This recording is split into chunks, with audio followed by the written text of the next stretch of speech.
like how many like people have came out of Orange County to make it to the UFC. You're like going up against the whole world, you know, and that's just to show the quality of people that are just coming out of Orange County. Dude, still competing against like, dude, that's crazy. People from Brazil, Russia, you know, Europe, you know, it's just, you know, even now, even Mexico, like it's everywhere.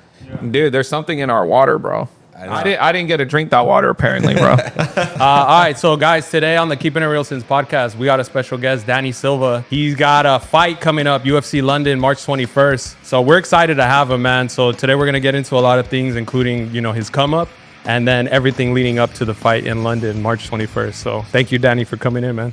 Oh, man, thank you. I'm excited to be here. I mean, it's a pleasure, you know, anything that reps Santa Ana, you know. Dude, I know. I sent you the message. I was like, fuck, I wonder if he responds, bro. Dude, we're getting nervous. We're like, fuck, dude. Santa Ana, you know, like something that we were talking about, a lot of people get recognition in Orange County, but Santa Ana doesn't. So, you know, let's do it. You know, let's get our names out there. Yeah, dude, and that's pretty tight because even I was thinking, I was like, dude, someone from Santa Ana is going all the way to London to fight for the UFC, dude. Like, half of us in Santa Ana haven't even been to London, bro. More than half, probably, bro. So, like, you're representing the whole city, bro. Yeah, go show some Chicano pride over there, you know, and just get down and do what I gotta do to win. Yeah. How long are you gonna be out there? Probably for like a whole week. Okay. Getting there on Sunday and leaving the next Sunday. Are you packing up like tacos and shit, like the meal prep? Because they don't got that out there, dog. Out there, dude. No. I've heard that so much. Like the most thing that they have is breakfast is like the best thing you gotta eat.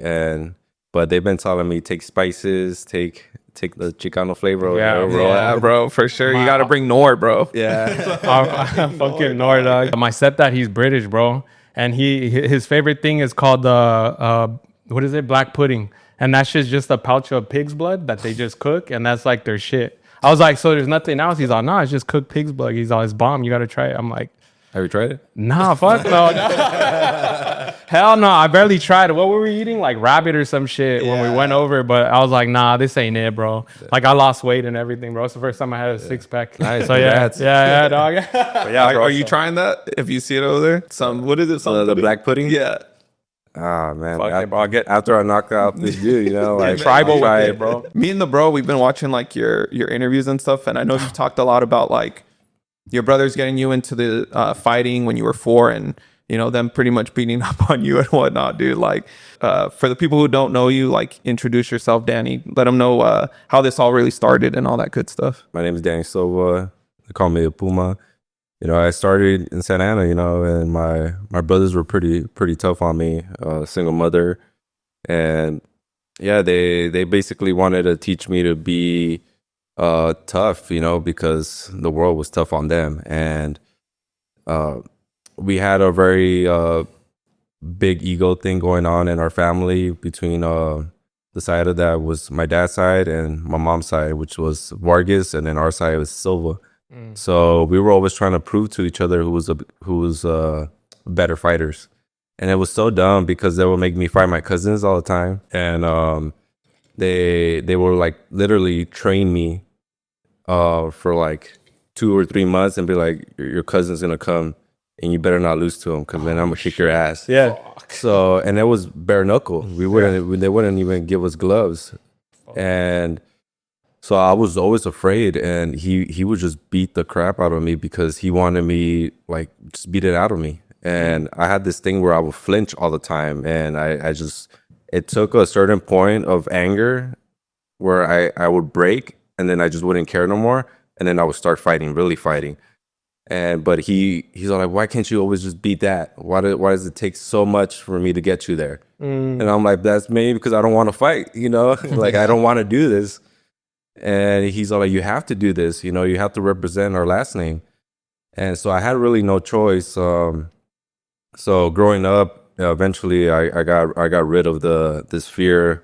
Fought a lot of times, and you know my friends knew that I fought. You know, a lot of them would want to find out, and then we would go to the backyard and be like, "Yeah, if you could land a punch on me, I'll give you props." You know, we'll find out. You know, like we'll find out. You know, and a lot of them did. You know, and then I joined wrestling because of my brothers too, and a lot of my friends did too. So they followed a lot of my path.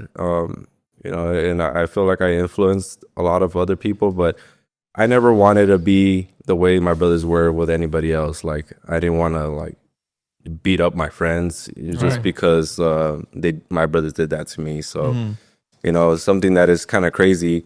I'm not that close to my brothers, and it's probably because of that. You know, and I owe a lot of credit to them, but I'm not that close to them, and I think because now that I did achieve a lot, I don't know if it kind of like bugs them because nobody else in the family was able to do it, and I'm the first one to do it. So my whole family kind of was, they talk good about me, but not to my face, you know? So and I know it because all my cousins tell me, they're like, man, they all watch your fights. They have like these gathers, but to me, they won't even talk to me. They won't even send you a message, fight day. You said it's like the pride that it kind of was instilled from a little kid that they all have. They're so prideful, and it's crazy. Like, they would die on that cross kind of thing, you know? Like, they don't know how to be wrong. Right. They don't want to accept it. Does that kind of fuel you to keep going, or do you feel like, man, that like you wish it was there? Or I do wish I had a better relationship with them. Yeah. But at this point, you know, I have to kind of just focus on my stuff, you know. And I at the beginning, I kind of wanted their approval and be like, man, look what I'm doing, you know. Like, you guys kind of created this little Frankenstein. Like, look what I could do now. And I didn't get that approval, so I just kind of went my own way. That's interesting because you're with Cub Swanson, right? What's the team name? Bloodline. Bloodline. Okay, cool. So like, you know, you go through battles and stuff. You know, you do that with like any teammates in any sport. It's like you kind of build a brotherhood. So like that never developed with your own brothers and even other family members, like just beating the shit out of each other and then just building a bond, or what was that disconnect that happened? From my family? Or Yeah. Was that like there was no bonding from fighting with each other? Or with my cousins, it was. Yeah. You know, like with one of my cousins, he now does MMA because of me. Oh, shit. And he debuted in his amateur and knocked out the guy. But, you know, he was in gangs. He was locked up for a couple years. And then he got out and he's like, oh, shit, Danny's fighting? And then he hit me up real quick, you know, because me and him used to fight when we were young. And he knew everything that we were doing. He grew up alongside me and he saw my brothers, how they were. Yeah. So seeing him now pursuing what I'm doing, it makes me happy, you know. But he's the one that tells me like, oh, they talk about you and they say this, but you know, they're never gonna hit you up, kind of thing. And I'm like, yeah, I know, you know. But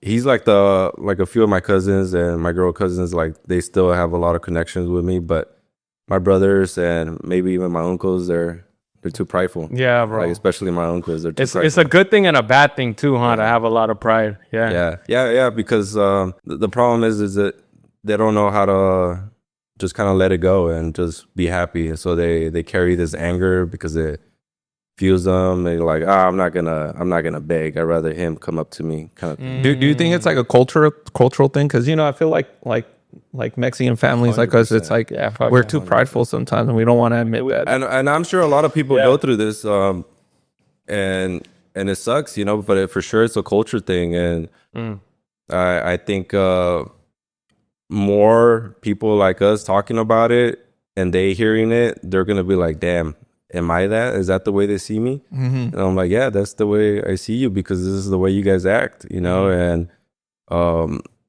instead of being united and having like more of a good relationship, they rather just kind of do their own thing. And you know, it's just because of their pride, because they don't want to be wrong and they don't know how to just accept it, you know. Like, I'm dating a white girl, and she's from Colorado. She has both of her parents, healthy relationship, no trauma. And it's been the craziest thing, because they don't even argue. They talk about things. They have disagreements. You know, yeah. And to me, like, they don't have that type of pride the way my family has that type of pride. And she's shown me how to like accept when I'm wrong, or like she'll check me and tell me like, oh, like, don't do that to me. And like she'll say it in a nice way, and I'll be like, You being nice. What? I'm like, I thought we were gonna throw it down right there. like if me and my mom have a disagreement, Yeah. we just won't talk to each other. We won't talk to each other, and then maybe we'll clear the air 2 or 3 days later, and we'll just Things throw up. yeah, like it kind of like we leave it as that. But with her, it's not like that. It's immediate. Like, hey, let's fix this now. Yeah, I feel like us, like family, even us, like when we get in fights with each other, we'll take a couple days or two, and then we won't even revisit it. We'll just be, hey, what's up? See you, enjoy the passing, and I feel like the only way to fix it is to really talk about it, man. Yeah, and then or like Interesting. Yeah. correct what's really going on. You know, like like whatever it is. Like if I'm being an asshole and I don't realize I am, or I'm just being cranky, and she's like, "Hey, you don't need to take it out on me," and I'm like, "Oh, you're right. Yeah. I don't. You know, like it's not your fault. Like whatever's going on." Like she failed her test. She's going to Chapman. She's trying to become a PA, and Damn. she was crying, and she failed the test, and she told me, like I'm so mad, I'm so frustrated. And I told her, I'm like, oh, was I distracting you? Like, did you feel it because of me? She's like, no, like I don't want to take it out on you. It's not you, it's me, But anybody else would have been like, yeah, you weren't encouraging me. You're not helping me like do my test. In reality, it's not my responsibility, it's hers. But Right. But she had that moment of telling me like, oh, it's not your responsibility. Though I do want to take it out on you, it's not your fault. And just her talking to me like that makes me like, what do you mean? Be like, whoa, this is confusing. I know, like it really it twists my brain, and I'm like, Like we should be having traumatizing moments right now. yeah, because I'm so used to something else. So. Accountability, bro. I think a lot of people need to learn that because it is hard to have that, because it is true, man. A lot of times we don't want to accept our own failures, or maybe we're not seeing straight. Maybe we're at that point where we're like, fuck, dude, we're just seeing the red and we just want to go, bro. Dude, how does that translate to fighting? Like now that, does that help you get to another level in fighting where it's like, instead of feeling like, oh, I'm the shit, now it's like, oh no, I can work on something, a little better, tweak this, and even get like instruction from coaches and stuff like that. Yeah, I mean, now before I used to think that it took I used to talk to myself of like, tell myself everything that I've gone through in order to go into a match kind of angry. But now I don't do that. Now I'm more thinking about the game plan and thinking about winning this and what's going to do for my future kind of thing. And so all I have to think about is like executing like my flow state. Like how can I get to where I know I do in practice all the time, where I feel so happy and I'm like, I'm feeling myself basically. And I'm like, man, I could do this. Like this dude can't touch me. I'm countering everything that he's throwing at me. That's where I want to get at during the fight, basically. And before I have to go in there really, really angry, like my manager passed away, and even that, like I was going into fights like very emotional, like he's not going to be in my corner, like how can I beat this dude, like I'm not going to get the correct advice from my cornerman because my manager is no longer there, So I was thinking way more emotional before than what I do now. Would you say it was like, because when we go back, you mentioned when you would fight your brothers, you'd get into the state where almost like a blackout. Was that kind of what emotions would come back in the ring? You'd be like, fuck this. Yeah, like the point of I don't care no more. Like I don't care if I get knocked out. I don't care what's gonna happen. I don't care if I break my hand right now. Like, oh shit. Like that's I will get to a point where it didn't matter no more. Like I'm just gonna let it all out. And it would take a point for me to get to there, but I had to put myself in such a dark place all the time, and I didn't like that because coming out of it after I won, it was still linger. Like I revisited all my trauma and thinking that it's gonna help me for the fight, and it does. But then after the fight, I win, and then I'm still kind of thinking about what I just put myself through. You're not really enjoying the victory. Yeah, I'm not because I'm thinking about everything that I had to do, and then I'm doing the poo me kind of thing. Like, look at everything you went through, and now you're fighting, and blah blah blah. Like how long ago did you switch that mentality? Was that like before the UFC? At what stage did you switch that mentality up? Probably after the Contenders. Oh, after the Contenders. Yeah. So that's when I got into the UFC. It took a long time. Did you notice like certain people that were there that now now that you're thinking the way you are, more positive, less going to a dark space? Do you see like the people kind of changing in your corner now? Like there's people falling off, people coming on, like you're attracting like-minded people, right? Yeah, exactly. Yeah, there's always constant changing in people's lives. But I for sure have noticed the way I've been processing my emotions and the way I try to go into fights. I share it all the time with my teammates. One of my closest friend and teammate, Richard Miranda, he's the 155 champion. I share a lot of the stuff with him. I tell him like the way I think, and he's one of the guys that he does a really good job in switching fight mode into his normal personality. And I've never been able to experience that because he's normal, and then as he's walking out, it literally switches, and I'm like, who are you? Like it's crazy, Right. but he's just thinking about like, I'm killing this dude, and he doesn't have to put himself in a dark spot. He's just thinking about like, this dude is in my way to achieve all these goals because he wants to get to the UFC. So that's all. He's like super driven by his goal. So I get to see that switch from him, and it's cool to see it. And a lot of people talk about it. I heard that was like Conor McGregor, where they said, dude, he's a different person when you meet him behind the scenes. And then when he's there, he's doing the billionaire walk, bro. He's acting super confident. He's like putting his sack on everybody, bro, because that's what he wants to go in the cage, like, That's his persona, Yeah. That's his other ego, whatever. Yeah, I'm sure a lot of people do that. I know there's a lot of other fighters that I won't mention their names that were in the UFC, but a lot of them would throw up in the back. A lot of them needed people to motivate them, like famous people to be there and like sweet talk them. And it was crazy just to, get a high performance athlete to walk out, and they need that. Damn. Just So to what see we that. see on TV, it's not just them. It's like they need that. Yeah, a lot of them need that. A lot of them are playing their music. They're trying to mask the part of the fear that you're like experiencing in the moment, because you're like, man, anything could happen right now. You might twist your ankle. I don't know. You guys saw when Brian Ortega fought Yair, literally twists his ankle, jumps up, and he's in the cage already, like he's warming up, jumps up, and then twists his ankle, like sprains it right before he's about to fight.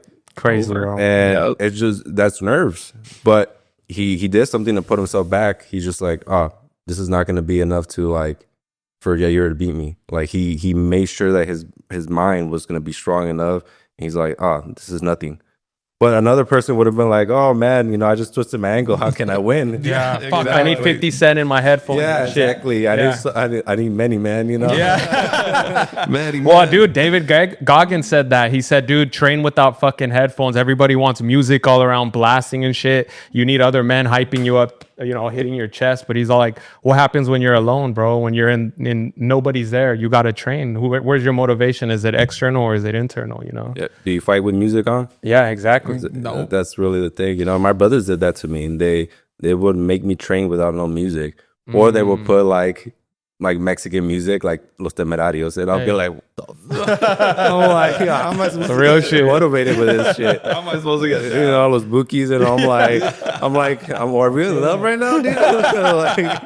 But they would do stuff like that, where it would just throw me off guard. But it made sense now. It didn't make sense then, but it makes sense now. Where did your brothers learn how to fight and like get that mentality? Because I mean, I feel like that's tough. Like it's like they knew what they were doing to like grooming you. They knew what they were doing. I mean, I give a lot of credit to my older brother. I think he's pretty smart.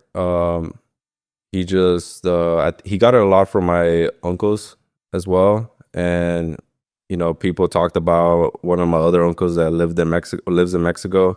And they say that he was a boxer and he killed a person in the ring, and he just like retired after that because his conscience was too heavy. So it just kind of like it came down from like lineage, like where he watched boxing so much. He wrestled. He wrestled with Gilbert Melendez. So he was always around people that were eventually going to be great fighters or were already fighters. So he learned how to box. I don't know. I think that's kind of just in our DNA. Like he's just like, he wasn't the slick boxer, but he would get up in your face, and he had smart ideas all the time. So I think that was a dangerous combo, being a forward pressure boxer and then learning how to wrestle. So just get in somebody's face and then take them down. Dude, that's crazy. People don't expect that, man. Like, especially in a fist fight, somebody taking you down. I heard, though, like, the last place you want to be is on your back. But if you find yourself there, it's always good to have that kind of defense, or those, you know, that know-how to, you know, get up from your back. Yeah, exactly. So in the ring, does that fight or flight ever kick in, or you've just learned how to control that? It just depends. You know, sometimes I can't control it. In my UFC debut, I'm ranked like 1,000 in the world in the featherweight division, and I'm fighting Josh Couliflower, which was ranked like 30 in the world. So the UFC was really testing me in my debut. They're like, we're gonna put you against the number 30th guy in the world. Jesus, a guy that's fought in the pay-per-views, has beat a lot of other good featherweights. Is a veteran already. I felt fine. I had such a great preparation, and as I'm about to walk out, my legs felt shaky, and I've never felt that actually. So it felt weird. Like I felt like I had just done a bunch of squats, and I knew that was my nerves, and I was like, man, I'm choking right now. I haven't even fought, and I'm already choking. So I just told myself, do what you would do if you were on. Like, do what you would do, like if you were feeling like you were on point. Just fake it. Do what you're supposed to do. Get in his face and just hit him. So as he's walking into the cage, I'm like mad dogging him, and I'm like, man, I'm so fucking nervous. I'm like, fuck this dude. I'm gonna fuck him up right now. I'm like, I don't give a fuck right now. Yeah. You know, but I'm trying to convince myself, and I'm just gonna get in his fucking face.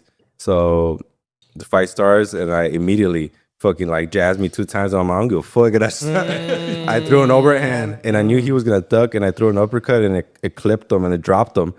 And then I'm like, oh shit, he's down. this is working. Yeah. And then I went into my front headlock, jumped the guillotine.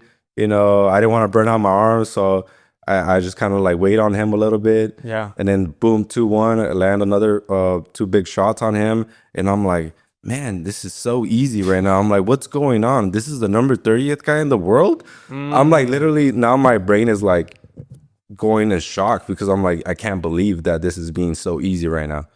And then boom, I'm getting overconfident, and he clips me right in my nose and cracks it, and made my eyes watery. And then I shook my head, and I'm like, all right, the fight's on now. Like the nerves went away, and then he just started scrapping, you know. And then I had to like dig deep, wrestled him, and got the win. That's kind of opposite of like Mike Tyson would say. He says some people have a plan going in until they get punched in the mouth, you know? Yeah. It's like, for you, it was like, dude, you needed to get punched in the mouth to be like, oh shit, all right, it's on. Yeah, because it's just like a lot of I actually know a lot of people that do that, but it's just they need to like wake up, you know.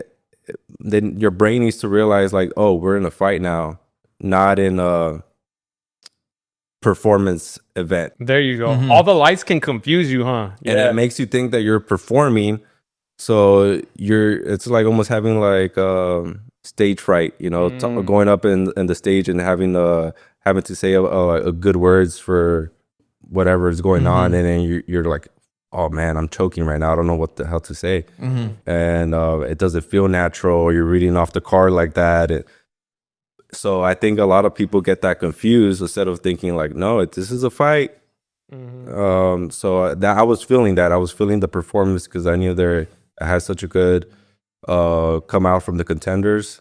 They wanted to test me right off the bat. So you could prepare all you want for camp and like have a plan and everything, but like when you're in there, does it kind of like not fall apart? But are you like, fuck, dude, like I gotta fight a fight now? Like you got hit and you're like, fuck the plan. No, I mean, a lot of the stuff. So once the fight starts, you have to somehow put yourself into where you've been working all the throughout the whole camp. Like one thing that we worked a lot was the body lock. So I would get the body lock, and then I would whip him by and take his back and take him down. So we had worked that the whole camp, and I didn't do it until the second round, once the fight was really going on. And, that's when everything that you've been working on, all the technique and all the game plan has to come out now, because now you have to implement it. And then you have to do a good job in how to get yourself in the positions that you've been working.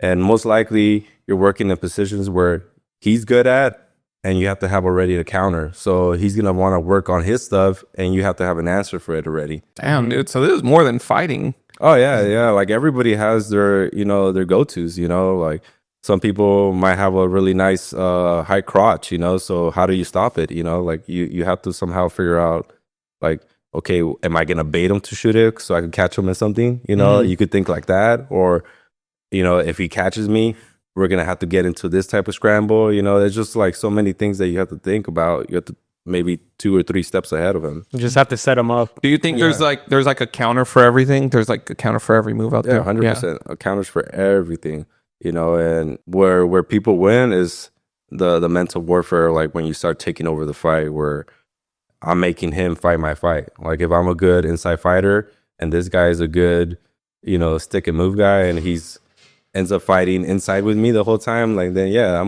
he's fighting my type of fight and I'm beating him up in it. So after a certain level, is it like it's no longer just the physical, it's really just mental? It's really that's just what mental. separates everybody. It's everything, but everybody's gonna be in shape.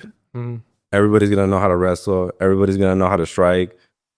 The difference and what separates them is gonna be the IQ, and the IQ part is gonna be how do you make them fight what you're good at, like making them do what you're really good at. So if they end up fighting your type of fight, then you should have it in the bag. Do you think most people fail because they panic instead of sticking to the plan? Yeah, I mean, a lot of times people fail because of that, or stronger wills.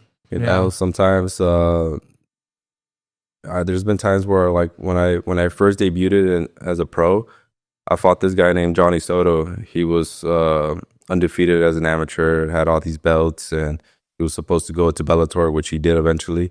He was a guy that had submitted everybody in the first round. So my manager was really nervous. He's like, he's in a shoot. You have to get an underhook really quick, underhook and exit out, and then start boxing him. And I was like, man, I could out grapple this dude. Like I felt offended that my manager felt so scared that this dude was gonna take me down and just submit me. Right. And I'm like, dude, I could for sure out wrestle this dude. This fool don't know how to wrestle like I do. And he's like, that's not the game plan. You're not ready to go pro then if you're thinking like this. Like you're playing into his game. And I was like, all right, I'll keep it Stanley. I'll listen to you. Fight starts. He shoots a single, picks me up. And I'm like in midair, I'm like, oh my God, this dude's so strong. I wizard, somehow we landed it. I'm still on my feet, and he's like trying to run it down. And I switched him. And, we got into a scramble. We both got up. And I was like, Jesus Christ, this dude just picked me up like nothing. But I out scrambled him. We got up, and he was coming in super hot. And then I caught him with a right, and then I dropped him. I caught him right in his nose, and he dropped. And then I got him in the front headlock. And he just like bulldozed me right up. And I'm like, Jesus Christ. So I'm like, you're right. I disengaged and I kept it standing again. And then boom, I drop him again with an overhand. And I started working him now and hitting him in the body. I didn't want to clinch up with him because I'm like, oh, well, I'm already beating him up standing, so I'm not going to wrestle him. I didn't get the finish until the third. But, during the whole fight, I hit him so many times where I think in the second, I think I'm gonna lose, even though I'm winning. I think I'm gonna lose because I've been hitting this dude so many times and nothing's doing anything to him. I've already dropped him. I've hurt him a bunch of times and he keeps coming at me. And I was about this close to psyching myself out into thinking that I was gonna lose the fight. Just because I hit him so many times and he wouldn't go down again. Jesus, what do you think? What are you like, man? What the fuck is what is he eating, bro? Like, well, yeah, I had to just think like, hey, stay in the fight, keep hitting him, stay in the fight, and I had to like talk myself into, the doing my game plan, but I you almost end up freaked beating out. him? I beat him. They stopped the fight with a body shot. I landed a yeah. body shot. He was already pretty much done, and then Frank Trigg came in and was like, "Yeah, dude, you're getting beat up. We got to stop the fight." His mouthpiece had already fell once, and then I landed a body shot. He like bent over, and then I landed an elbow. His mouthpiece came out, and Frank Trigg came in and just stopped the fight. Yeah, so you were saying like you're hitting him and you're like, dude, you're almost panicking. Like, what else can I fucking do to take this guy down? Yeah, I was panicking. Like, I literally was almost like daydreaming while I'm fighting. I'm like, what's going on? I'm like, I've hit this dude so many times and he doesn't stop coming at me. And it freaked me out. That's like a testament to like your coach's experience, and then you like a young bull just trying to ram in there and do what you gotta, you know. Yeah, I was trying to test my nuts too. Yeah, I'm like, yeah. this fool ain't a better wrestler than me. Yeah. He maybe wasn't technically, but he was strong. Yeah. And he was finishing people in the first round because maybe people thought the same way I was thinking. Like, oh, I could out wrestle this dude, and then they would get taken down, and then he wouldn't let him up. You got to turn his strength into a weakness. Yeah. Yeah, bro. So I turned his strength into a weakness, and he just he went downhill. And then when he did try to wrestle again, he had gotten beaten up so bad that everything else was easier for me to like stop. So nowadays, like when your coaches tell you something that they don't agree with you, are you just like, all right, yeah, I'll listen to you? Well, now I think I know a little bit more. Yeah. You know, I've been fighting already for a while, and I like Cub will ask me for advice too. A lot of other fighters have me in their corners.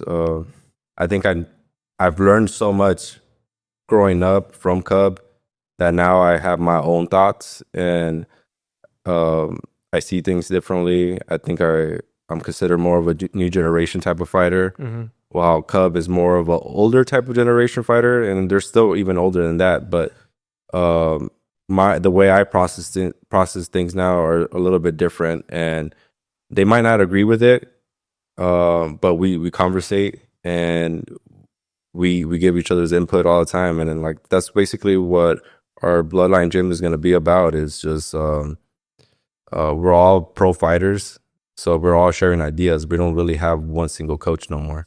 So what we do now is the fighters corner whoever's going to fight, and because we have the most experience, because we've been in the fire, we're doing what some of the coaches haven't been doing. Like, I've had coaches that were never in the UFC, you know, so how can they understand what I'm going through? You know, that type of level of what's happening in that moment. Guys like Cub could understand that because he's a Hall of Famer and has been in the UFC for years, you know.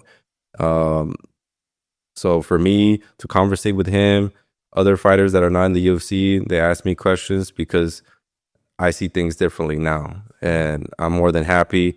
They question me all the time, so if I could explain it to them and make them understand, that makes me happy. So what is a coach for you? Because I saw an interview where you said, you know, like you like to go in there with confidence. You already know what you want to do in there. Like the fighter that has to look over to be like, what do I got to do? Is kind of like, should you even be here? You know what I mean? So you have to have this all knowing that you have, you know, confidence in your ability. So what is a coach to you? Like, what is the purpose, I guess, for your team being, you know, on your corner? Yeah, I mean, like, we still have a jiu-jitsu coach, right? You know, like he specializes in jiu-jitsu, and that's something that we specialize in fighting and mixing everything up. And to have another coach that could do that, unless he's a UFC fighter or is training guys from the ground up into the UFC, a lot of the times there's coaches that they're like, oh yeah,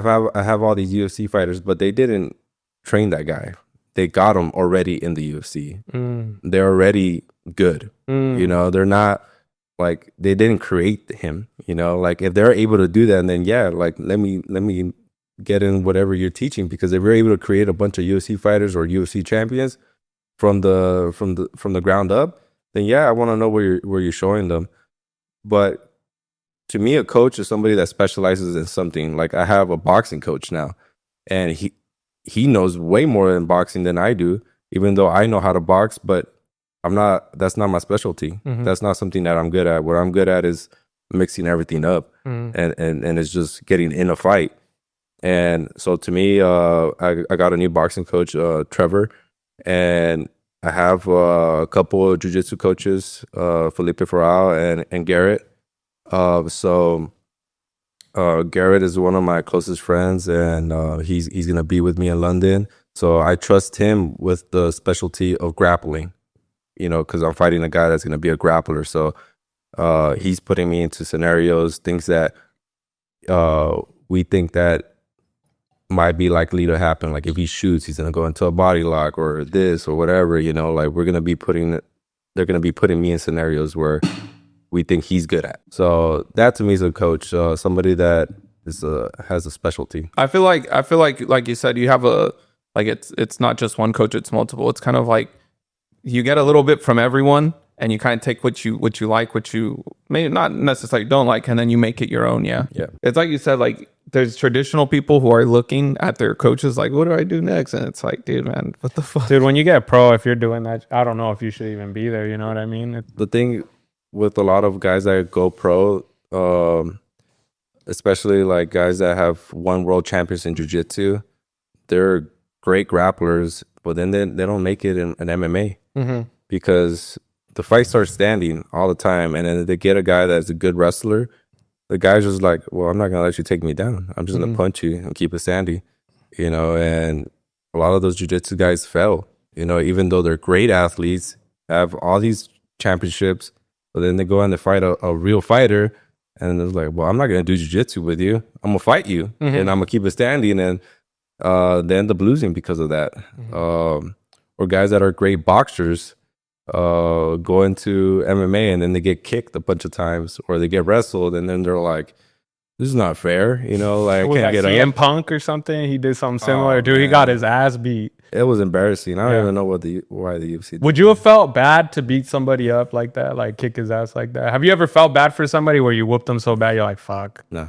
They all deserved it. Well, because in my head I'm like, you're in my way, like why are you even here? Why'd you even sign the contract if you knew you were gonna fight me? Yeah, you knew that's what I think. Like you shouldn't have signed the contract. That's what you're putting up to when you're signing. Yeah, because if you're signing the contract, that means that you think you could beat me. Yeah, that's what I think. I'm like, oh, you think you could beat me? Okay. And I feel like if it's the other way, they're not gonna feel bad. No, they're gonna be like, they're on the same side. They're here to destroy you too. Yeah, they don't want to hurt you, but we're going into those intentions. Yeah, we're trying to punch your face in, kind of thing. Yeah. What's that feeling like after a fight, like with the other fighter? Is there like respect? Because I see a lot of guys like kind of hug it out. Some people are pissed off, like get off me.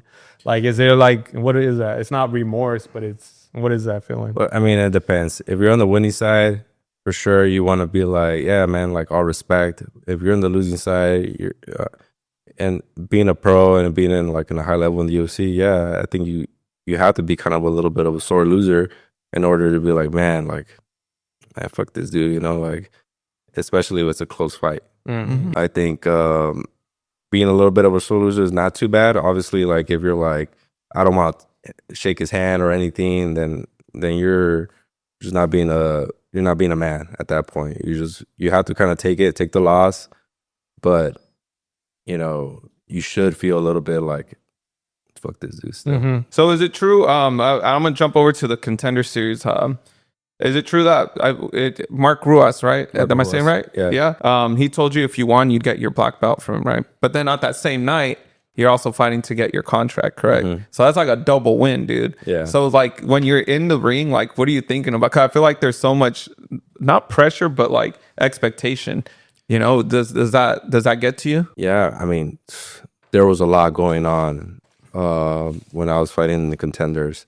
My manager had already passed away, but when we first met, he told me when I was 27 that I would get into the UFC. I was 26, about to turn 27, and I'm thinking in my head, I'm like, man, you were right. I'm like, I'm about to do it. And also Marco told me, if you win this fight, I'll give you the black belt. You needed to get it a long time ago, but go and like make it a real thing. Like go make yourself a UFC fighter, and basically I'll give you this belt because you deserved it and you earned it. It was an earning thing that I needed to prove to Marco. And it was a lot of things that I was thinking about. The only thing that was really in my mind was I need to win to prove that I could do it. Mm-hmm. And that was the biggest thing, because if you lose, then everybody, your whole family, everybody's going to be like, oh, man, he wasn't UFC material. Right. Fuck. And that pressure fucking. And that pressure. And they wanted to say that, huh? Yeah, and they want to say, yeah, you know, so in my head, I'm thinking all this stuff. So I'm like, I can't let these motherfuckers get in my head. I'm like, I got to win. Fuck yeah, dude. And I think that's the fight where Dana White said, you guys threw the most fucking jabs and The most significant punches. dude, yeah. that's fucking crazy. Bro, How I did that remember- make you feel, bro. Well, I was shocked. I was so shocked the whole entire fight that when they showed me the fight, I was like, dude, I did that? I was like, it felt crazy. Also, because they took me to the hospital right away. That I didn't get to talk to Dana because of that. But they brought Angel Pacheco, my opponent, in a stretcher. And I'm like chilling in my phone, rewatching the fight. And I'm just waiting to do like the CT so I can get the hell out of here and like celebrate. And they bring him in like with a Neck brace. a And all neck that shit. brace. He had his ear bandage, and he's like, because he needs glasses. He's like, Danny, is that you? And I'm like, Dad, dude, you blind or what? And he's all like, oh yeah, a little bit. And he's all like, you know what's funny? I told my coach that you don't even hit hard. And I laughed. And in my head, I'm like, didn't I drop you? I'm watching the fight right And now. then he tells me, my coach tells me, he's all like, Pacheco, he dropped you in the first like 10 seconds. Damn, bro. He's all like, really? He's all like, I don't even remember that. So we were like laughing about it because he didn't even remember getting dropped. It was like a flash drop for him. Damn. I must have hit the button right, and then like it just pulled the plug real quick, and then put it back in, and he got Bro, up. so he was just on autopilot that whole fight. That's Yeah, crazy. yeah, dude. That's why he got the contract, because he wanted to win so bad, you know. And he was a Golden Gloves champion. I think he was also like 2 fights away from placing, going to the Olympics. Yeah. For boxing. So he was a good boxer, but we weren't gonna go in there and box, even though it looked like it. But I was there to like, I could box too, man. Like, we're here to fight, though. Like when you were in the hospital, did you get the news that you got the contract? Cub was with me. Yeah. So Cub was like, bro, you got the contract. And in my head, I'm like, dude, better? Like, well, look at this. Look what I did. But yeah, and then they cleared me, and, you know, I went to go celebrate, you know, smoke a little weed. There you go. Relax the muscles. Oh, man. I don't want to think about this shit no more. That's so gangster, bro. Don't talk to me like in a few months. Yeah, dude. Did it trip you out that like Dana's saying your name and you're just like, dude, I'm on his mind, like, Because it's hard to please him. You see him the way he critiques fights, bro. because I think the fight after you, he's all fuck. He like in the interview, he skips that fight. He's like, that fight was fucking trash, boring, and he didn't even give him 2 seconds. To talk Yeah, about it. what, you know, he's hard to please, but all he really wants is people to throw down, you know, and he doesn't want to see people holding and try to win rounds like that. And there's a lot of people that do that, and it might be boring, but hey, whatever gets you a win, you know. But what Dana, what really he cares about is, you know, throwing some hands and being a good fighter. Like, I know Dana loves Cub because of the way Cub fights. Cub is an electric fighter, so he brings on everything, and he's 42 now, and he knocked out a young buck in the other guy's hometown in Tampa. That's crazy. And he's got a fight coming up too, huh? Yeah. Crazy. The guy that he's fighting, I had to call him out, Nate the Train. So I'm excited because the same way that I think Cub is gonna fight him is the same way that I thought like I would fight this dude. Yeah. So I'm excited to see that fight because it's probably gonna be another like performance of the night or a fight of the night type of fight. Dude, that's crazy. Like being 42 and still scrapping. Like, dude, he must be in fucking hella good shape. Yeah. Well, he has this process of how he has to go from like a slow type of like incline. Well, me, I'm like fast immediately how I start camp. So I'm like throwing me in the fire, and he has his own way. And it's just because of his body, you know, it's a lot older. He's had, I think he's broken both of his hands like 11 times. Yeah, bro. He's had fractures in his face. He's broken his jaw twice. His shin, he's broken his shin. It's just like he's had so many injuries. He got a surgery in his back. And he's still going. But this is his last fight. This is his last fight, and he's gonna retire after this. So he has to go out there and get it done. Yeah. So when you get like beat up like that, does that, like, hearing his stories on like his injuries, does that keep you going too, where you're like, if I break my fucking this or my shin goes out, I'm still gonna keep going? Because I've heard you had a serious injury, right? Yeah, I mean, when I fought Lucas Almeida, I had torn my ligaments in my ankle. I was getting ready for another fight, and I went to Santa Ana College, and I had just came back from New Mexico training in altitude, and I wanted to go and wrestle at SAC, and I was doing it, and two heavyweights crashed into my leg. My leg got stuck underneath me and theirs, and my ankle just popped. Dude, they had to like pull me out of the fight. I couldn't even walk. They had to put stem cells in my ankle to just heal it, rehab. You know, took a whole year off, and then fought like that against Lucas Almeida. And he had like 40 something fights as a kickboxer, was also a veteran, and is also a veteran in the UFC. So I just went in there and I still won, but you know, I was nervous about my ankle. Did you know Cub at the time? Yeah, I've known Cub since I was like 19. Oh shit. So did he kind of like walk you through like, dude, you fucked up your ankle, like, but you can still do it? Like, did he share your like experiences, like, dude, like, if I can do it, if that dog's in you, it's in you, dog. Like, Yeah, well, you can't train that shit. You know what I mean? I think like that's why when you go to bars and you see fights over there, dude, it's always just 1, 2, and that's it. It's over, dude. I was gonna ask that, dude. Like, I see fights in Santa Ana all the time. I worked at Chapter 1 right here for like 5 years, and I've seen fucking dudes go down in 2 shots. You guys fucking will eat fucking fist all day. Like, I don't understand that. How does that work? Like when you get hit, are you just like gotta keep going? Like your boy Pacheco, huh? He's like, dude, I didn't even know I fought you. What dude. the fuck? well, a lot of the time is like,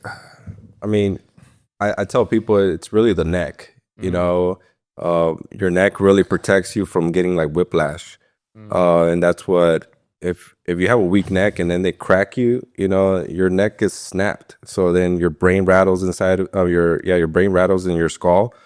And people go out like that. You know, there's obviously like certain buttons where like your temple or maybe your chin or the back of your head that could like really knock you out pretty bad. And you can't really be a dog kind of thing, you know, that would just kind of put you out. But like for me, I think what I do a really good job is that a lot of the punches that hit me, I've already kind of like either parried already, or they're like grazing off, or I'm turning away. So I do get hit. I'm not saying that I don't get hit flush, because I do, but a lot of times, like if an overhand is coming, I turn away. So it does hit me, but it kind of like grazes off. You're going with the Like Canelo, right? Yeah. Canelo, Oscar De La Hoya used to do that. So it's just something that you end up developing and sparring. You practice it a lot of the times. I've been doing this since I was a kid, so it feels natural for me, you know, to do that. And I do a lot of other things where like I cross block, right, which helps me. Like even if I do get hit, my hand is still somehow in the way. So how do you get like a strong neck then? Because I mean, fuck, like when I go to the gym, I don't think I do any neck training. I mean, they have a thing that we used to do called iron neck. Yeah, iron neck. I mean, from wrestling, you do bridges. Oh, okay. They also have boxers. What boxers do is they put like a harness in their head, and then they put a weight, and then they lift it up. Oh, like I've seen that one. So Okay. that's one of the ways you could do it. You could put a band, and then you could do these, or you could just get on the side of your bed and just lift up your head a bunch of times. Damn, 40 times it will burn. Yeah? Yeah. For real? Damn, Yeah. I'm gonna do that tonight. Your head is heavy, man. Your head is like 40 pounds or something. Oh shit, dude! I didn't even know that, bro. So your neck has to be strong to carry that. Yeah, dude. Yeah, because dude, I'm telling you, bro. Like in downtown Santa Ana, I see these fools getting down and just one fucking pot in there. And they're also probably drunk too. Yeah, dude, that shit's fucking crazy. I fought one of those dudes that just kick them right in the chest and then they'll probably fall. Yeah, I wouldn't even hurt my hands on them. So since we're on this topic of street fight, I was gonna ask you, dude. So like, if you ever like had to be in the situation where like you're in the streets and some shit escalates, like you're out partying and stuff, like obviously you know how to fight and you know that. So like, will a part of you be like, man, I gotta stay calm because you probably know you could beat their ass. Like, do you stay calm in those situations? Dude, a lot of the times. Yeah, a lot of the times. People in Santa Ana always try to fight. You know. Yeah, dude. A lot of the times I stay calm, or usually like my friends get involved and they're like, bro, just go away or something, you know. Yeah. But if something did happen, I wouldn't try to punch them. I will either take them down or choke them. It just really depends on the situation. Yeah, but so you would try to de-escalate first rather than knowing you can win the fight. It's just I'll try to de-escalate, but it depends too. There's people that have gotten in my nerves, and I'm like, what? You know, like where I just get off. But a lot of the times when somebody does that, they just like leave because they're like, oh, this dude would fight me too. So they wouldn't.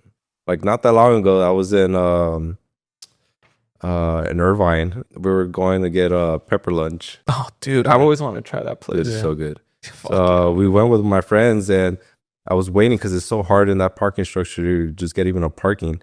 So I was waiting and I know the spot already, but my lights on my trucks were on, and everybody's like waiting for a spot. So because my lights were on, the guy thought that I was coming out.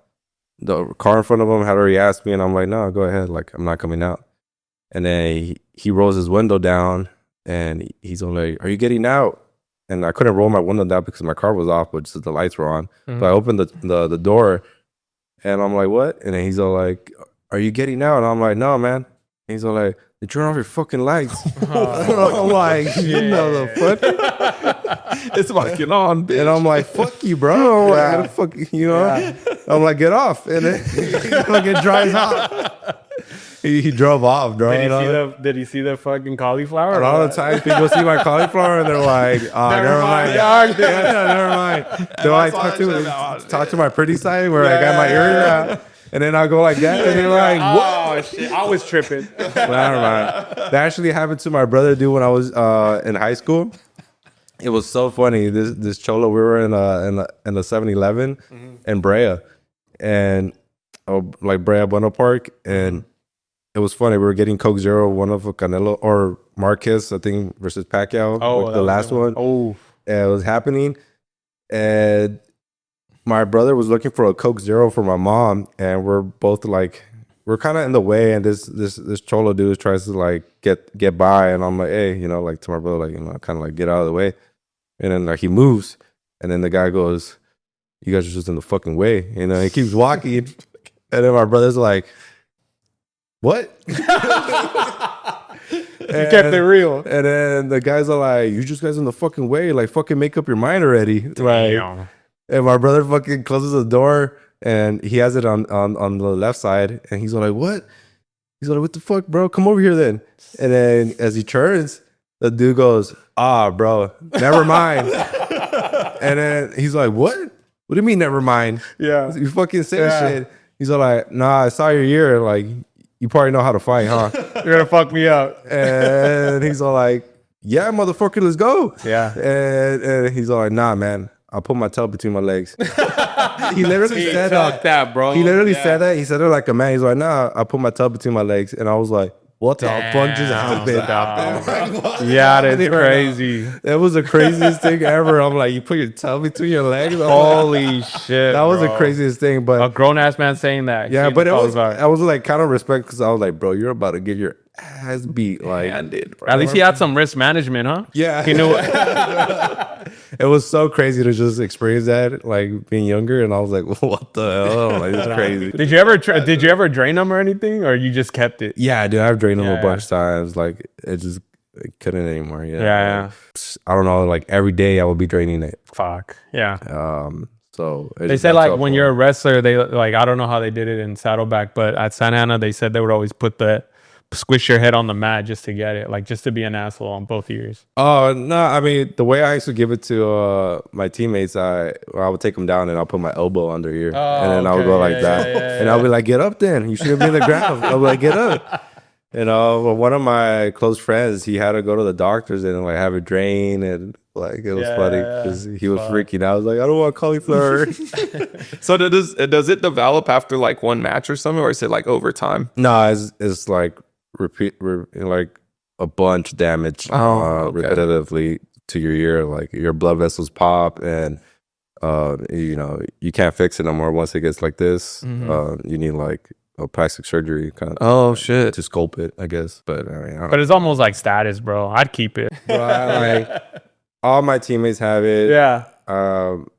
I don't even really care about it. It's kind of like a trophy, bro. Like you earned it, bro. Like like it's just a symbol of how hard I work. But I've seen people that I don't even think are good fighters have it, and I'm like, man, you don't even deserve it. No, like, Don't drink that shit right now. Just cut your ears off. You don't deserve it. That's hilarious. I'm like, only the real ones get this. Motherfuckers.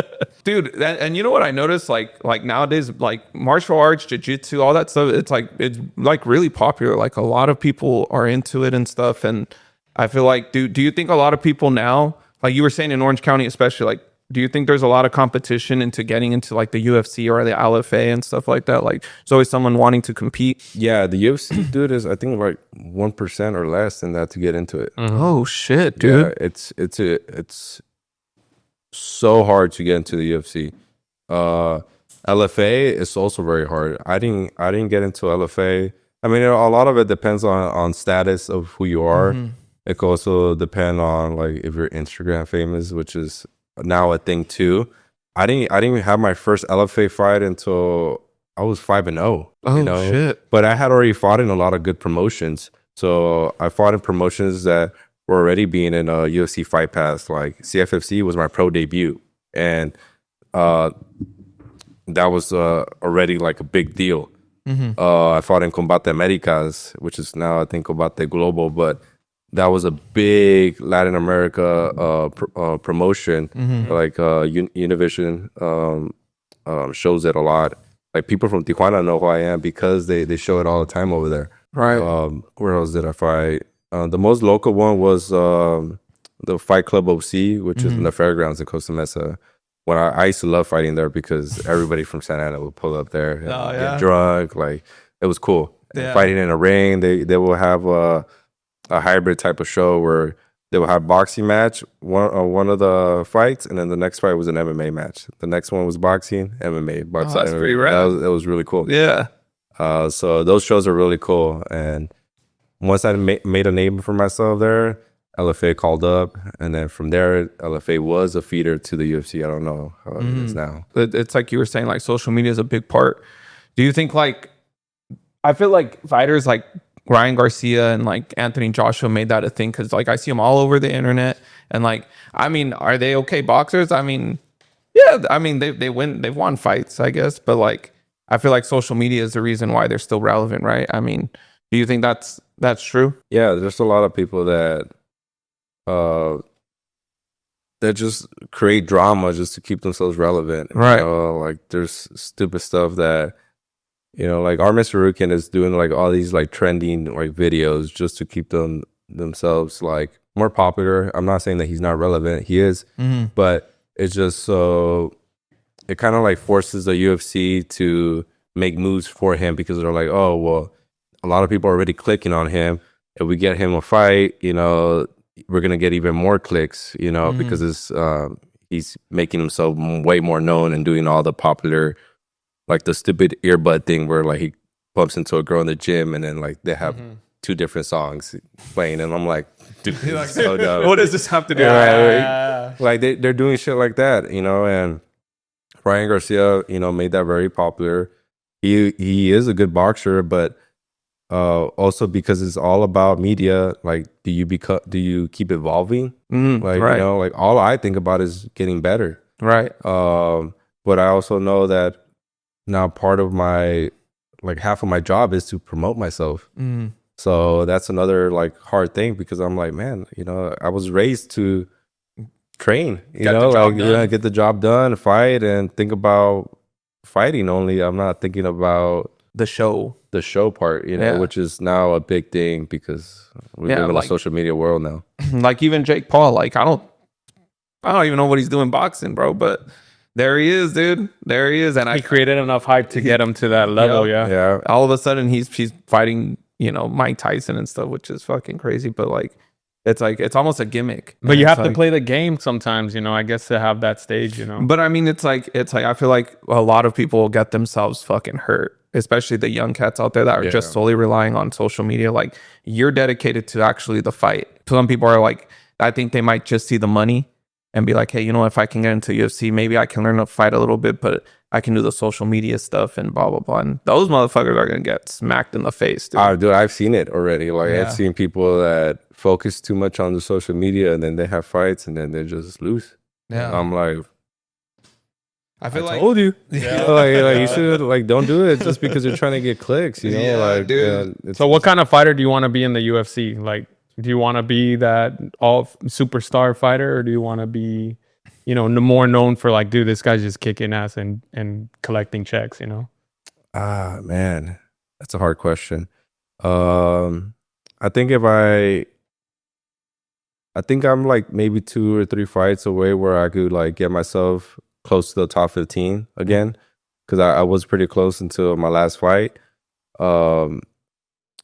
I think once I get to that position, I think I would think about it a little bit more. But if I would have to say and choose what I would want, I think I will have somebody that handles my social media, and I wouldn't even have to worry about it, because I want to think about training and then have someone already doing it for me. Right. I don't want to waste time and trying to create content. Kind of thing. I feel like it's a big distraction, bro. And exactly. Yeah. And you know, I was gonna ask you this in the beginning of the podcast. I was like, you know, now that you're with the UFC, I'm sure you're getting hit up for more media, like even us. Like, are you adjusting to all the podcast requests and being on media live and shit? I can't wait till you're on Nina Drama. You like broccoli? My girl said no. She said pega. Yeah, I mean, I get it a lot. A lot of people want to do like interviews and stuff, but most of the time I say no. But you guys, obviously, like, it's all about Santana, so I want to do it. Appreciate that, bro. But a lot of the time right now when I'm in camp, I say no most of the time. It's really hard unless it's something like ESPN is going to cover something. But I just want to think about, like, right now I'll be probably sleeping. And getting ready for my next training. Recovering. Yeah, recovering. Yeah. That's all I have to think about is just winning. But yeah, right now, like, I'm happy to be here though with you guys. No, so. thank you, bro. I mean, dude, I can only imagine. I can't even imagine actually, because I don't train like that. But dude, I sleep. I feel like recovery is the key to getting back in and being like, fuck, I gotta stay focused and keep going, you know. Speaking of which, like, I feel like a lot of fighters now are like doing like red light therapy and all that stuff. Do you do that kind of stuff? Yeah. So I have a sponsorship with a place called AMA Regenerative. They're also in Santa Ana and Dyer. They hooked me up. They do hyperbaric, and I do red bed there too. Oh, they have other stuff too, but those are the two main things that I love to do. The red bed, dude, I fucking sack out there. And then the hyperbaric is also the same thing. It's just, right. You can do more than an hour, but I do an hour and then I do 30 minutes in the red bed.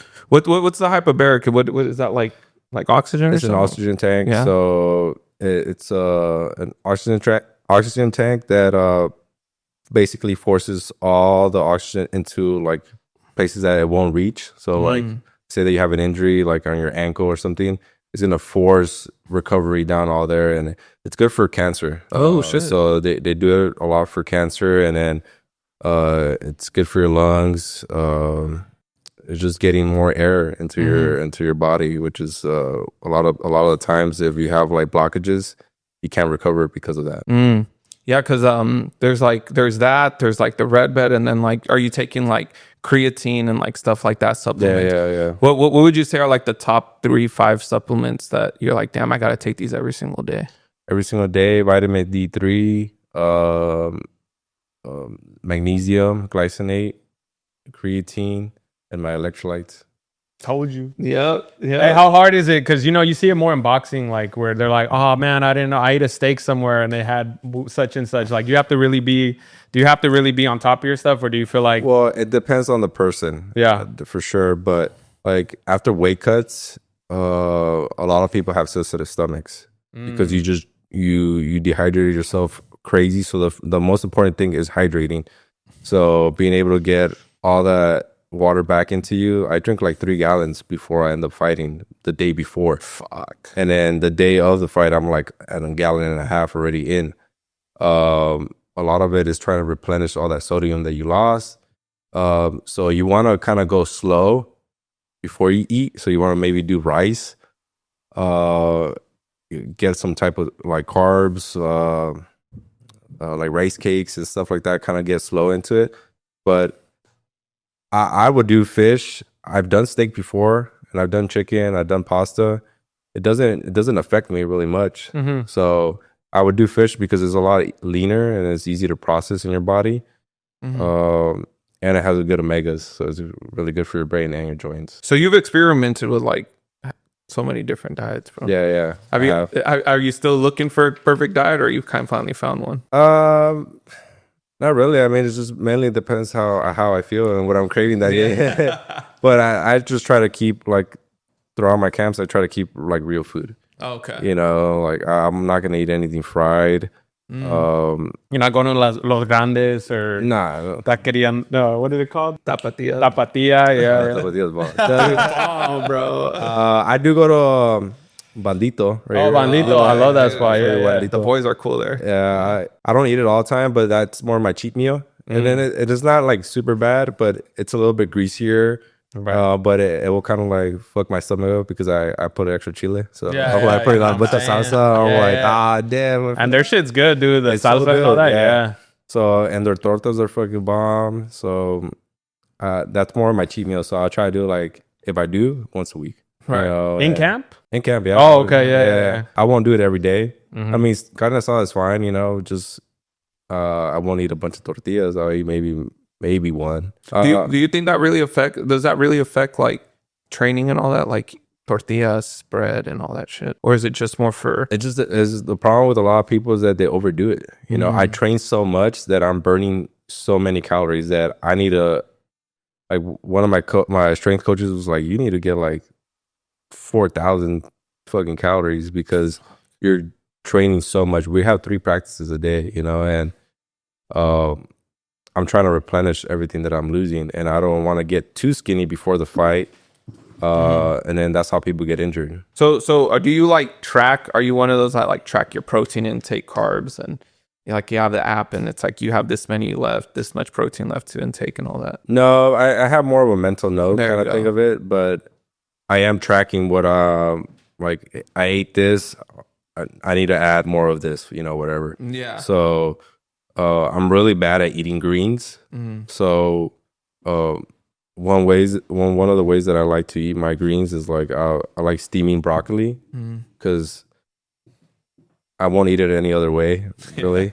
So I like to steam it, and then I'll put crush. I'll toast the peppers, the chiles rojos, and then I'll crush it on top and put lemon, and I'll eat them like that. So would you say? I mean, I'm assuming weight cutting it's pretty brutal, bro. Oh yeah, Yeah. I hate it. It's I don't even want to think about it. What's your walking weight like? What do you walk around with? Out of camp, I'm like 78, 75, And then for this fight, you have to be what? 46, 46? Damn, bro. 45, 46, yeah. How brutal is it? Is it like the cut? Because I see some fighters where they're just like on the floor, they're in a sauna, then they go to a cold tub, and it's just like going in and out, and they're just like eyes rolling in the back of their head. Yeah. Has it ever got that brutal for you? Yeah.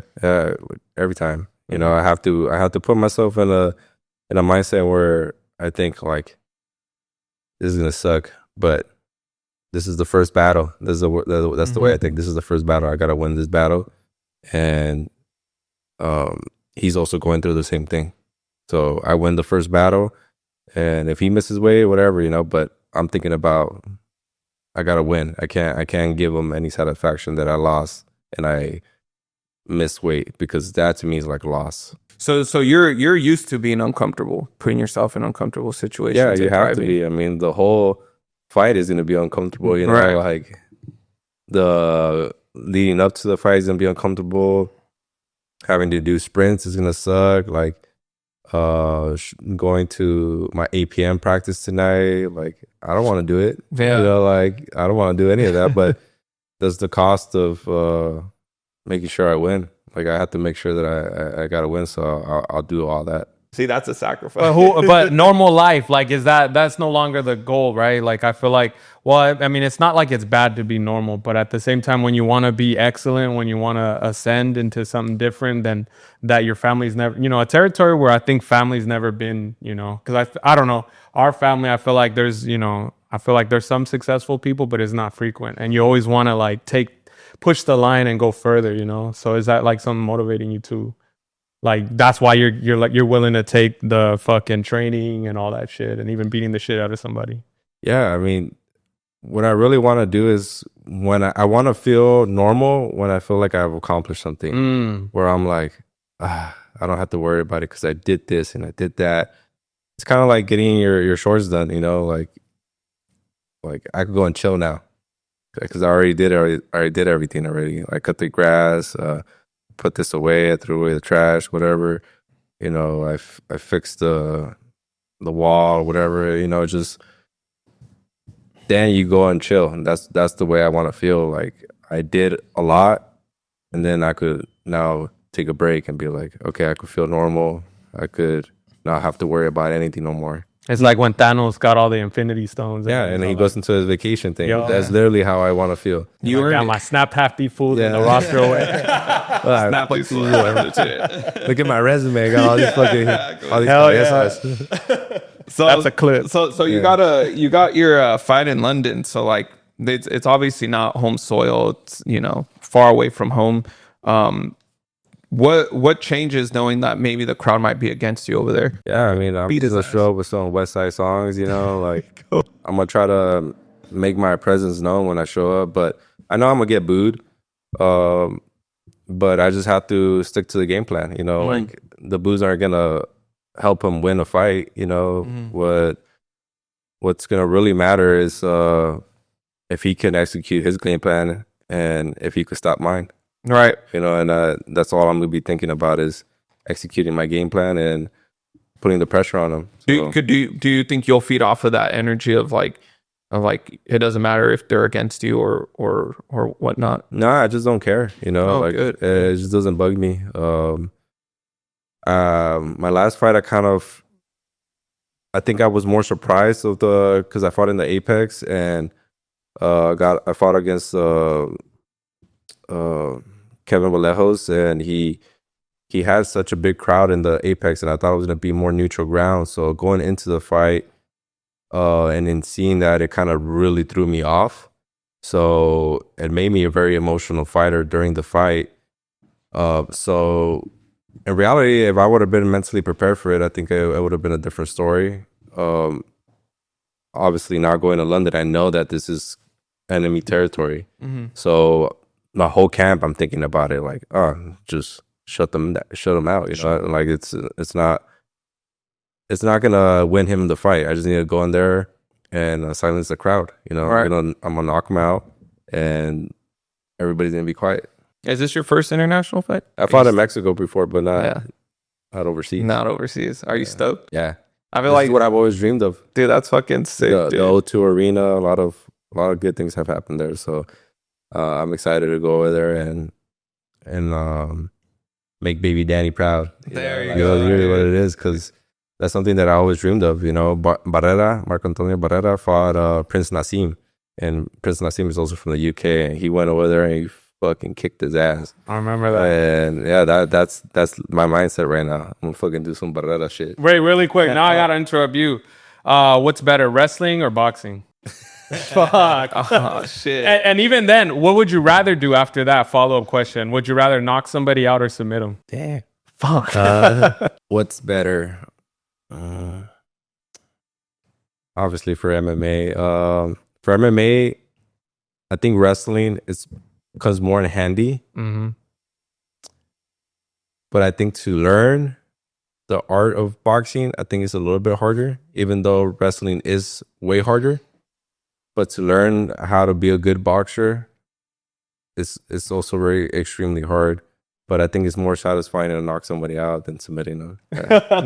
I would say so too, man. Yeah. Because it's like, that's what they're saying. All the Dagestanis are coming over here and just submitting people, and everybody's like, man, what the fuck? But when you see a knockout, it's like, oh shit. Yeah, yeah. Like you put his lights out. Like, Oh, yeah. The I'm willing legs to. crossing. It's just. Yeah, and then also these Russian dudes, you know, like they're fighting a lot of the guys that are not even good wrestlers. Mm-hmm. You know what I mean? So And I like to fight one on one. is this your first fight this year? Yeah, yeah. So like, how many fights do you like want to fight? And I want to get at least 2 or 3 this year. Hopefully, I stay healthy, and yeah, I want to get at least two Do more you, after this. do you get a say in like your opponents, or do you get to like submit names or somewhere? Does the UFC I mean, kind of choose it for you? No, yeah, a lot of times the matchmakers do that. It's kind of their job, but you know, if there's a beef going on, then that it makes sense, and then a lot of times they do that, but it usually depends on the rankings. Right now, I think I'm in the 50s.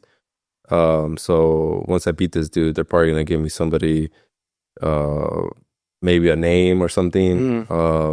Probably test me again somewhere with maybe even a ranked opponent. I don't know. It just really depends on how the fight really goes. Yeah.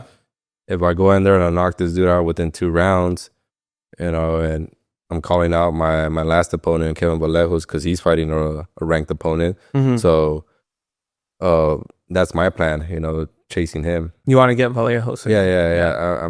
I need to get my You need to get that. I need to get my lick back, you know. Yeah. So, Yeah. you Because know, that was the last fight, right? yeah, that was what. Yeah. So he lost to John Silva in the Contenders, and he's been chasing John basically since then, and now it's gonna be the same thing, you know. Like now he's gonna have someone behind him chasing him. I saw when you exited the ring, you looked pissed, bro. I was mad because I thought it was a very close fight, you know, Yeah. and I didn't think it was a unanimous decision. Yeah. You know, like they gave him the first round where I took him down, and I'm like, what? I definitely won the first round. Mm-hmm. The second round, I thought he won. The third round, I thought it was a little bit more, could have gone either way, but you know, he's been knocking out everybody. You know, I don't feel like I was anywhere near being KO'd or anything, or being even hurt. So I didn't even have any scratches in my face. So I've been beat up more in sparring than I did with him, and he's supposed to be some boogeyman. So Oh yeah. Hey, well, you know what, Danny? Thank you for taking the time, bro. I really appreciate it. I know you got a lot of shit to do. Recovery, that's key. But thank you, bro. Yeah. You know, you're for showing having Santa me. Ana love, baby. Yeah, you helped putting us up too, man. So I appreciate that, brother. and thank you guys for having me. You know, got a rep 714. So Thank you, did bro. it. Or 657 for some of y'all. All right, so the ones with the androids. I gotta put my shit away. Damn, fool. Before Danny, do you want to say anything to anybody, or for where people can follow you, watch the match, or Yeah, anything like that? The fight's gonna be on Paramount. Fight's March 21st. Make sure you tune in because I'm gonna test this UK's guy's chin. They say Scousers don't get knocked out. Well, it's gonna be the first one that does. Perfect. All right, Danny. Thank you, bro. Thank you. I appreciate you, dog. Yeah, dog. Hell yeah, bro. What time?